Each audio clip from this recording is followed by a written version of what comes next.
welcome back sa aking YouTube channel mga kanyors. So, good morning, good afternoon, good evening. So, sa mga dati nang naka-subscribe, nanonood sa aking mga video, welcome back. Sa mga bago, alam ko na nandito ka ngayon dahil gusto mong malaman din ang patungkol sa pag-alaga ng manok. So, ito yung katanungan. Paano ba kumita kahit wala kang alagang manok? Yan ang ating pag-uusapan ngayon mga kanyors. So, bigyan ko lang kayo ng background mga kanyors. So ako po ay isang backyard raiser. Hindi po ako may-ari ng malaking farm. Pero bakit sinasabi nila bakit daw ako nagbebenta ng manok na wala naman akong maraming manok? Dahil may mga nakapunta dito sa akin at sinasabihan ko rin na wala akong farm. So ang akin lang naman ay gusto kong kumita, gusto kong magkaroon ng income. So, dito napunta, kumbaga dito nagsimula na nagkaroon ako ng vlogs patungkol sa pagbibenta ng manok. At sinasabi nila, bakit daw ako benta ng manok na wala naman akong farm. So, yun, dumating sa punto na yun na parang na-distract na ako, hindi na ako nakafocus dahil yun nga, parang nagkakaroon ako ng self-pity dahil sinasabi nila na wala ka namang farm, bakit ka nagbibenta ng manok? So, yun lang yung problema sa ating mga Pilipino. Bakit tayo parang napakataas ng standard natin?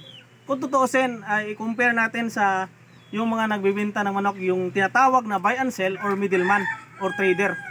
So, bakit mayroong nagkakaroon ng ganon? So, number one na bagay, bakit nagkaroon ng ganon? Mayroong mga farmers or breeders na they are not capable to market their products dahil nga isang factor ay minsan malayo sila sa area kung saan yung marketplace. Pangalawang factor ay mayroong mga nagbi-breed ng manok o nag-aalaga na mga senior citizen. So they are not able to transport at they are not able to sell their chicken or livestock.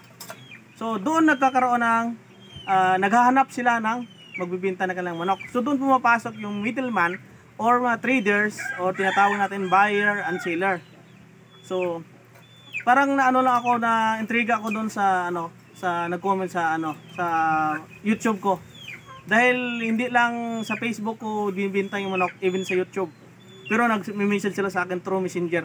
Sabi nila, wala ka namang farm, bakit nagbibenta ka ng manok?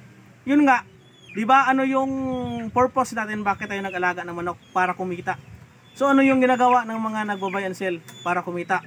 So imagine natin, ano ba ang ginagawa ng mayroong mga department store? Do you think yung department store sila ang gumagawa ng kanilang sariling produkto? Hindi. Nagbibenta sila ng produkto ng iba. So ito yung ginagawa ng middleman, parang katulad din tayo sa department store o grocery store. Nagbibenta tayo ng produkto na hindi naman tayo ang gumawa.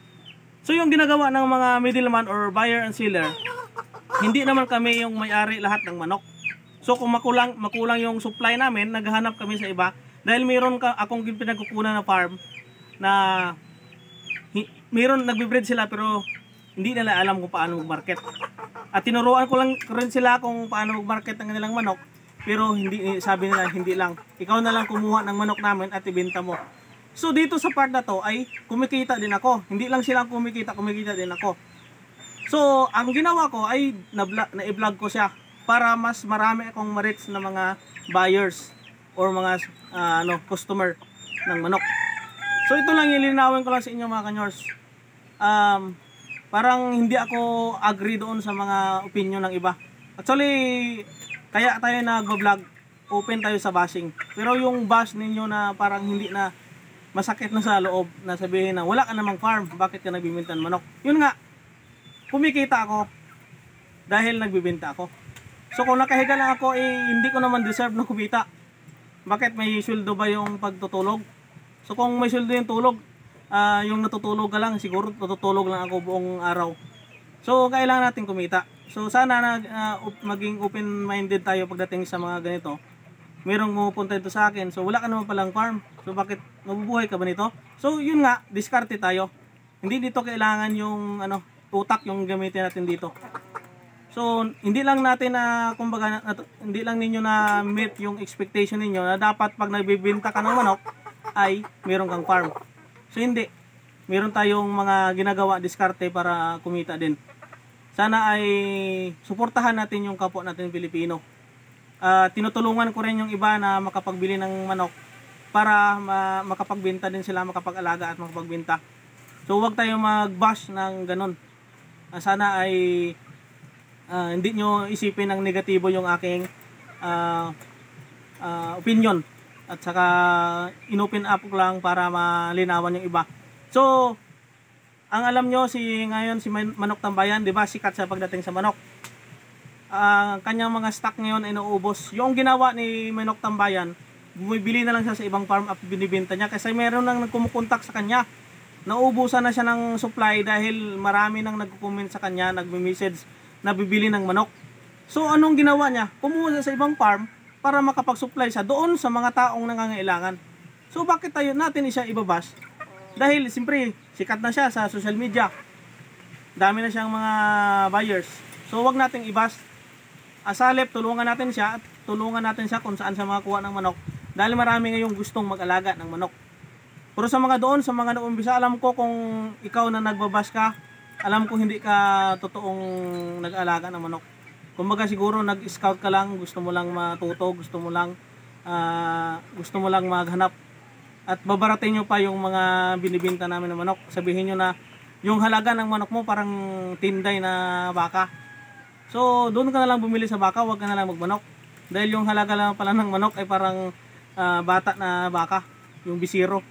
So yun lang, maraming salamat sa mga sulit na nanonood sa aking YouTube channel. Kahit sa mga hindi nanonood, thank you pa rin. Hopefully makapanood din kayo sa aming mga vlog. So maraming salamat and see you on my next vlog. Thank you so much. God bless.